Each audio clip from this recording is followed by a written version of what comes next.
ቋንቋ ዓለምን ይከፍታል። ኑ አብረን ቻይነኛ እንማር። ዩያን ዳካይ ሽጄ ላይ ባ ይቺ ሼ ጆንወን። ሰላም ውድ የአማሪ ቻይኒስ ቻናል ቤተሰቦች እንኳን ደህና መጣችሁ። ዛሬ ቀጣዩን ቪዲዮ እናያለን ማለት ነው። ባለፈው ቪዲዮአችን ላይ ምን አይተናል? ማንኛውም ቃላት መማር ከመጀመራችን በፊት የዛን ቃላት ፊደል እንዴት መጥራት እንችላለን የሚለውን ነገር ማወቅ መቻል አለብን። እሱን በደንብ አድርገን ያው ቤዚክ የሚባለውን ነገር ለማየት ሞክረናል። አድቫንስድ የሆኑ ዲቴል ፓርቶቹን ደግሞ በቀጣይ ቪዲዮዎች የምናቀርብ ሲሆን ይህንን ቪዲዮ ለማየት ግን ያኛውን የመጀመሪያውን ቪዲዮ ማየት ይጠበቅባቸዋል ማለት ነው። በትክክል ቃላቱን የመጥራት ችሎታ ይኖራቸዋል። ስለዚህ ያኛውን ቪዲዮ የመጀመሪያ እንድታየው አበረታታለሁ። የዛሬ የምናየው ነገር ምንድን ነው? እንዴት አድርገን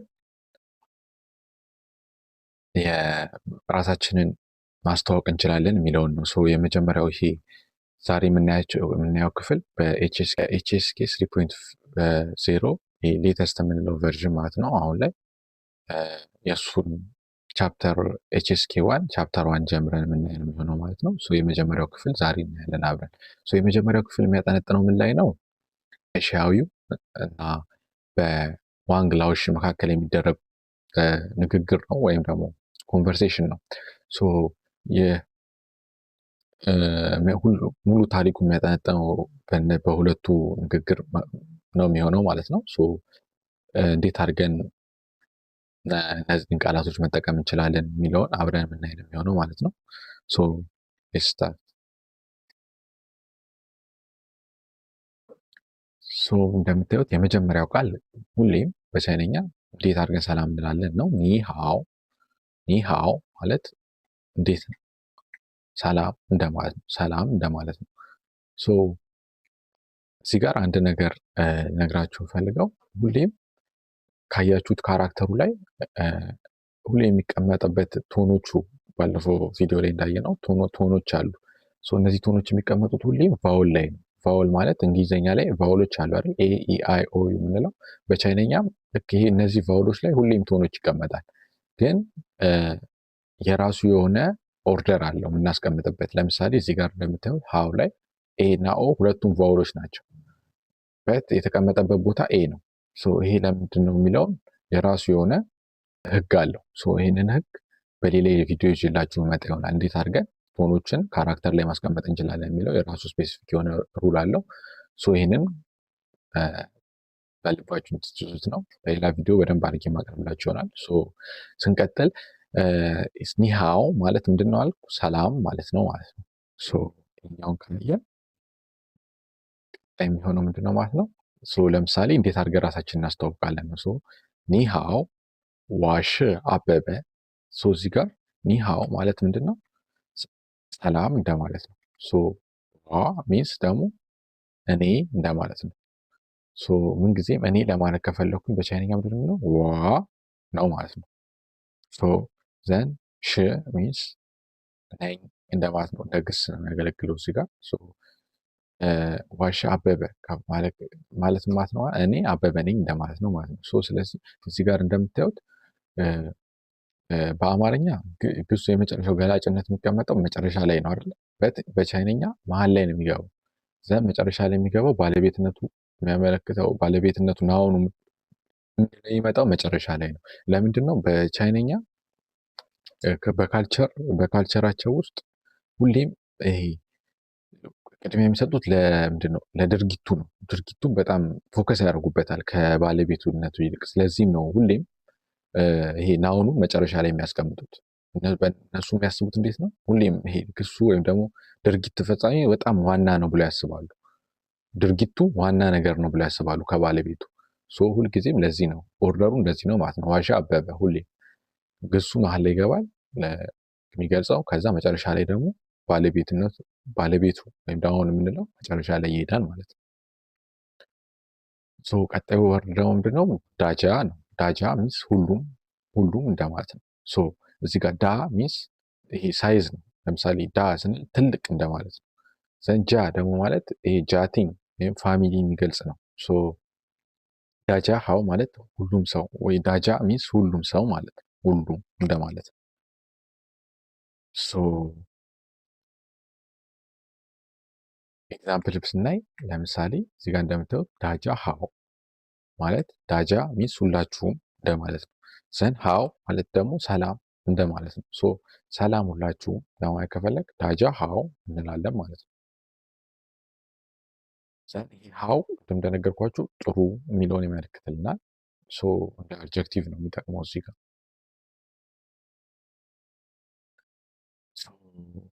አሁን ሃው ምን እንደሆነ ካየን ሃው እንዴት ስፔሲፊካሊ እንጠቀምበታለን። ለምሳሌ አንድን ሰው እንዴት ነህ ለማለት ከፈለጋችሁ ደህና ነህ እንዴት ነህ ለማለት ከፈለጋችሁ ምን ትላላችሁ ማለት ነው። ኒሃውማ ማለት ደህና ነህ እንደማለት ነው። ኒ ዩ የሚለውን የሚገልጽልን ነው። ነህ የሚለውን የሚገልጽልን ኒ ነው ማለት ነው። ዘን ሃውማ ማለት ደህና ነህ። ላይክ ለምሳሌ ለመግለጽ ከፈለኩ እንዴት ነህ ለማለት ከፈለኩ ኒሃውማ እንላለን ማለት ነው።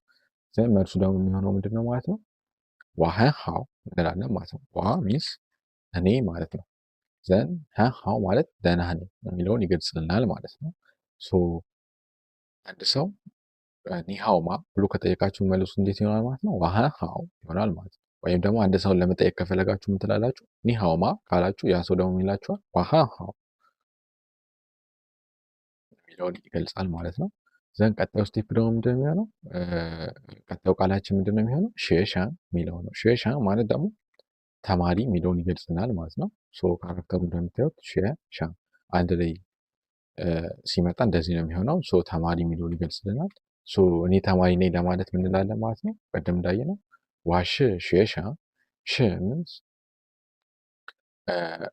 ኢዝ አም አር የምንለው ሁሉም ይሄ የሚቀመጠው ኢዝ አም አር የእንግሊዝኛ እነዚህ ሶስቱ አንድ ላይ ሁሌም ሽ ነው። በቻይነኛ የተለየ ኢዝ ወይም አም ወይም አር እንደምንለው እንግሊዝኛ አይቀመጥም። አንድ ነው በቃ እሱም ሽ ነው። እኔ ተማሪ ነኝ ከተባለ ዋሽ ሼሻ። እነሱ ተማሪ ናቸው ታመን ሽሽዌሻ። አሁን በእንግሊዝኛ ቢሆን ለምሳሌ እኔ ከሆነ ኢዝ ነው የምንጠቀመው አይደል? እነሱ ካል ደግሞ አር ነው። ልክ እንደዚህ አንጠቀምም። በሁለቱም ኬዝ ሽ ነው የምንጠቀመው። እንደዚህ አይነት ነገር ቻይነኛን ቀለል ያደርገዋል ማለት ነው። ብዙ የተለያየ ቃላቶችን መሸምደድ አይጠበቅብንም። በአንድ ቨርብ መግለጽ እንችላለን ማለት ነው ሁሉንም። እንደምታዩት እዚህ ጋር ዋሽ ሼሻ ከተባለ እኔ ተማሪ ነኝ እንደማለት ነው ማለት ነው። ቀጣዩ ቶንሼ ነው። ቶንሼ ሚስ ደግሞ ክላስሜት የክፍል ጓደኛ እንደማለት ነው። እንደምታዩት በኤግዛምፕል ስናየው እሱ የእኔ ክፍል ጓደኛ ነው ከተባለ ምን ይባላል ማለት ነው? ታሽ ወደ ቶንሼ። እንደምታዩት እዚህ ጋር ታ ሚስ ያው ተነጋግረናል።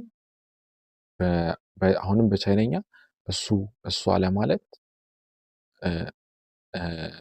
የተለየ እንትን የለውም። ለምሳሌ በአማርኛ ከሆነ እሱ እንላለን፣ ለወንድ ለሴት ደግሞ እሷ እንላለን አይደል? በቻይነኛ ግን አንድ ነው፣ ታ ነው። የሚለየው ምንድነው? ካራክተሩ ብቻ ነው። አሁን እዚህ ጋር እንደምታዩት ይሄኛው እዚህ ጋር ለወንድ ከሆነ እንዲህ አይነት ቅርጽ ይኖረዋል፣ ለሴት ደግሞ በኋላ የምናየው ይሆናል ማለት ነው። የተለየ ቅርጽ ይኖረዋል። ግን ለሁለቱም የምንጠቀመው እሱ ታ ነው ማለት ነው። ታሽ ወደ ቶንሼ ማለት እሱ የኔ ክፍል ጓደኛ ነው ማለት ነው። እዚህ ጋር እንደምታዩት እዚህ ጋር የሚያመለክተው ምንድን ነው? የምትለዋን ፓርት ነው። የኔ ለማለት ከፈለጋችሁ ዋዳ ነው። ሁሌም ዋዳ አንድ ላይ ከመጣ የሚለው እንደሚያመለክተው ማለት ነው። ታሽ ወደ ቶንሼ ከተባለ እሱ የኔ ክፍል ጓደኛ ነው የሚለውን ገልጽልናል ማለት ነው። ቀጣዩ ፓርት ደግሞ የምናየው መን ነው። ይሄ መን የብዛት ምልክት ነው። ለምሳሌ ቶንሼ ቅድም ተማርን አይደል? የአንድ ተማሪ ለምሳሌ የክፍል ጓደኛ የምንለውን ቶንሼ እንላለን። ሁሉም ተማሪዎችን ደግሞ ለማመልከት ደግሞ ከፈለግን ቶንሼ መን ከተባለ ሁሉም ተማሪዎች ነው ማለት ነው። ይሄ መን አንድ ላይ መጣ ማለት ሁሉንም የሚገልጽልን ነው። ቀጣዩ ቃል ደግሞ የሚሆነው ምንድነው? እንዴት ብለን መምህር የሚለውን በቻይነኛ ደግሞ ምን ይባላል? ላውሽ ማለት መምህር ማለት ነው። እዚህ ጋር ለምሳሌ ቅድም ምን አየን? እሱ የኔ ክፍል ጓደኛ ነው ለማለት እንዴት ነው የምንለው? አዎ ታሽ ወደ ቶንሼ ራይት። አሁን ደግሞ እሷ የኔ መምህር ናት ለማለት እንዴት እንላለን? አዎ ታሽ ወደ ላውሽ። ልክ እንደዚህ ማለት ነው። ኤግዛምፕል ላይ እንደምታዩት አሁን እዚህ ጋር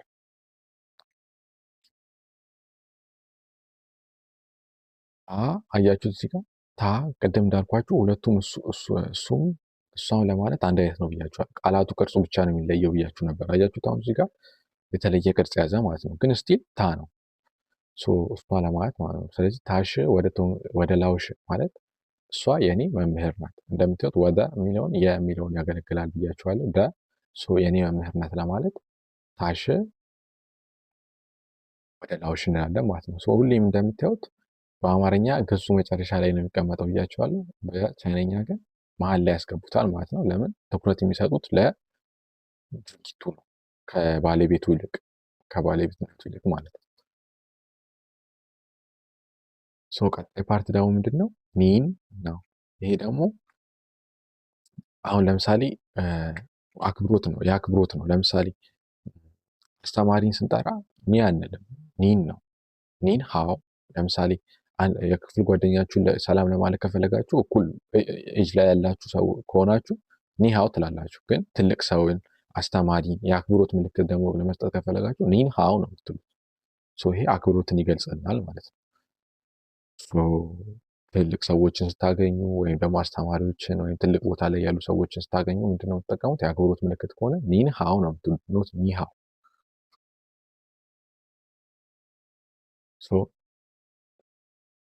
እንደምታዩት በቃላት ስንጠቀም ኒን ሃው ዋንግላውሽ እንላለን ማለት ነው። እዚህ ጋር እንደምታዩት ኒን ሃው ዋንግላውሽ። ይሄ እንዴት ነህ መምህር ዋንግ እንደማለት ነው። ሰላም መምህር ዋንግ እንደማለት ነው። ሌላው በቻይነኛ ማወቅ ያለባችሁ ሁሌም ላስት ኔም የአስተማሪው ስም ቀድሞ ይመጣል። ከዛ ነው መምህር የምንለው። ለምሳሌ በአማርኛ መምህር ዋንግ ነው የምንለው አይደል? በቻይነኛ ግን ስሙ ይመጣና ከዛ መምህር ዋንግ ላውሽ ነው የምንለው እንጂ ዋንግ መምህር ነው የምንለው በቻይነኛ እንጂ መምህር ዋንግ አንልም። ሁሌም ላስት ኔም ይቀድምና ከዛ ደግሞ የፖዚሽኑ ቀጣይ ይመጣል ማለት ነው። ይሄንን ካወቅን ቀጣይ ደግሞ የሚሆነው ምንድን ነው? አሁንም ይሄ መን የሚለውን የሚያመለክትልን ነው ማለት ነው። ኒመን ማለት እናንተ እንደማለት ነው። ኒ ማለት አንተ ነው። እናንተ ለማለት ከፈለግን ደግሞ ኒመን እንላለን ማለት ነው። ደግሞ ልክ ኒመንን ካወቅን አሁን ደግሞ እንዴት ናችሁ እናንተ እንዴት ናችሁ ለማለት ከፈለግን ኒመን ሃው እንላለን ማለት ነው። ኒመን ማለት ብዛትን ነው የሚያመለክተው። እናንተን ሃው ማለት ደግሞ ሰላም የሚለውን ያመለክትልናል ማለት ነው። ዘን ቀጣዩ ፓርት ደግሞ እንዴት አድርገን አመሰግናለሁ ማለት እንችላለን የሚለውን ደግሞ ስናይ ሼሽ የሚለው ደግሞ አመሰግናለሁ እንደማለት ነው ማለት ነው። አመሰግናለሁ መምህር ለማለት ከፈለግን ምን እንላለን ማለት ነው? ሼሼኒ ላውሽ ወይም ደግሞ ሼሼኒ ላውሽ ማለት እንችላለን። ሁለቱም ይሆናል ማለት ነው። ሪስፔክት ፎርሙ ኒን ነው። ኖርማል ደግሞ ስንጠራ ኒ ነው የሚሆነው ማለት ነው። ሼሼኒ ላውሽ ማለት አመሰግናለሁ መምህር እንደማለት ነው። አንድ ሰው ደግሞ ሼሼ ሲላችሁ በምን ትመልሳላችሁ? አሁን በአማርኛ አመሰግናለሁ ምንም አይደል እንላለን አይደል? በቻይነኛ ደግሞ ልክ እንደዛ ለማለት ቡካች እንላለን ማለት ነው። አንድ ሰው ሼሼ ካላችሁ መልሳችሁ የሚሆነው ምንድን ነው የሚሆነው? ቡካች ነው ማለት ነው። ሼሼ ሲባል አንድ ሰው ምን ይላል? ቡካች ይላል ማለት ነው። ምንም አይደል ለማለት ነው። ቀጣዩ ፓርታችን ደግሞ ምንድን ነው ማለት ነው? እንዴት አድርገን ባይ እንላለን? ደህና ሁን ለማለት ምን እንጠቀማለን? ዛይጂያን እንላለን ማለት ነው። ዛይጂያን ማለት ደህና ሁን ቻው ለማለት ነው። ቃላቶቹን ስንጠቀም እንዴት እንላለን ማለት ነው? ለምሳሌ ቶንግሸ ቅድም አየን። ቶንግሸመ ማለት የክፍል ጓደኞቼ። ዛይጂያን ቶንግሸመ ማለት ደህና ሁኑ የክፍል ጓደኞቼ እንደማለት ነው። ዛይጂያን ቶንግሸመ ከተባለ ደህና ሁኑ የክፍል ጓደኞቼ እንደማለት ነው ማለት ነው። ዛይጂያን ማለት ደህና ሁኑ ነው። ቶንግሸመ ማለት የክፍል ጓደኞቼ ነው ማለት ነው። ቀጣይ ፓርት ደግሞ የምናየው ምንድን ነው? ይሄ ካራክተሩን ዋንግ ላውሽ ማለት መምህር እንደሆነ ቅድም አይተናል ማለት ነው። ዘን የሻዊው ገጸ ባህሪ ስም ነው። ይህንን ካየን ዛሬ የተማርነውን ሪቫይዝ ማድረግ እንችላለን ማለት ነው። እንደምታዩት ወደ 14 ቃላቶችን አብረን አይተናል ማለት ነው። ኒሃው ዳጃ ሃው ሸሻ መን ታውሽ ኒን ኒመን ሼሼ ቡካቺ ቶንሼ ሳይጀን ዋንግ ላውሽ ሻዊዩ ይህንን ቃላቶች ተማር ማለት ነው። ዛሬ ይህንን ይመስላል ማለት ነው። ይህንን ካየን ዛሬ በዲያሎግ ስናይ እንዴት እንጠቀምበታለን የሚለውን እንደምታዩት አብረን እስቲ እናንብብ። የመጀመሪያው ማን ነው? ዋንግላውሽ ራይት። ዋንግላውሽ ምን አለ? ቶንሼመን ኒመን ሃው። የክፍል ጓደኞች እንዴት ናችሁ አለ። ዘን ቶንሼመን ምን አሉ? ኒን ሃው ዋንግላውሽ። ተማሪዎች እንዴት ናችሁ አለ ማለት ነው። መጀመሪያ ላይ እዚህ ጋር ቶንሼመን በዚህ ኬስ ተማሪዎች እንደማለት ነው። እንዴት ናችሁ ሲል ተማሪዎች ደግሞ ምን አሉ? በሪስፔክት ፎር መለሱለት። አስተማሪ እንዴት ነህ? ዘን ሻዊው ደግሞ አሲስታንት ነች እንደነገርኳችሁ አይደለ? የኤአይ አሲስታንት ሼሼ ላውሽ አለች ማለት ነው። አመሰግናለሁ አስተማሪ። ከዛ ዋንግ ላውሽ ምን ብሎ መለሰ? ቡካቺ ዛይቺያን ምንም አይደል ቻው ደህና ሁን መለሰ ማለት ነው። ይህን ያህል እንዲህ አይነት ኮንቨርሴሽኖችን መናገር እንድንችል በዛሬ ትምህርታችን ላይ ቃኘን ማለት ነው። አብሬ ድጋሚ አንዴ እንከልስ። ቶንሼመን ኒመን ሃው ዘን ኒን ሃው ዋንግ ላውሽ ዘን ሼሼ ላውሽ ዘን ቡካቺ ዛይቺያን። ይህንን ሪቫይዝ አደረግን ማለት ነው። በዛሬ በተማርነው ይህን ያህል ቃላቶች ተጠቅመን ቻይነኛ ማውራት እንችላለን ማለት ነው። የመጨረሻው ቶንሼመን ድጋሚ ምን አሉ? ዛይጂያን የሚለውን መለሱ ማለት ነው። ቃለ ምልልሱ ይህንን ይመስላል። ዛሬ ይህንን ካየን ጥያቄዎች ደግሞ የሚሆኑት ለእናንተ ምንድነው ማለት ነው? እነዚህ 3 ጥያቄዎች መመለስ መቻል አለባችሁ ማለት ነው። የመጀመሪያው መምህርን በቻይነኛ እንዴት ሰላም ትሰጣለህ ነው። ሁለተኛው ጥያቄ ደግሞ ሁሉንም ጓደኞችን በቻይና ሰላም እንዴት ትላለህ? ሶስተኛው ደግሞ አንድ 3 አመሰግን ምን ትላለህ? እነዚህ እንዴት አድርጋችሁ መጠቀም እንደምንችሉ ተለማመዱ። በቀጣይ ቪዲዮ ላይ ኮሜንት ሴክሽን ላይ መልሱን ማስቀምጥላችሁ ይሆናል ማለት ነው። ይህንን ካወቃችሁ ዛሬ በኮንሰፕቱ ይዛችኋል ማለት ነው በእርግጠኝነት። የዛሬው ክላሳችን ይህን ይመስላል። ሰብስክራይብ ማድረግ እና ደውሉን መጫን እንዳይረሱ። ተከታታይ ቪዲዮዎችን አያልፏችሁም ማለት ነው። ቀጣይ ቪዲዮ እስክንገናኝ ሰላም ቆዩ።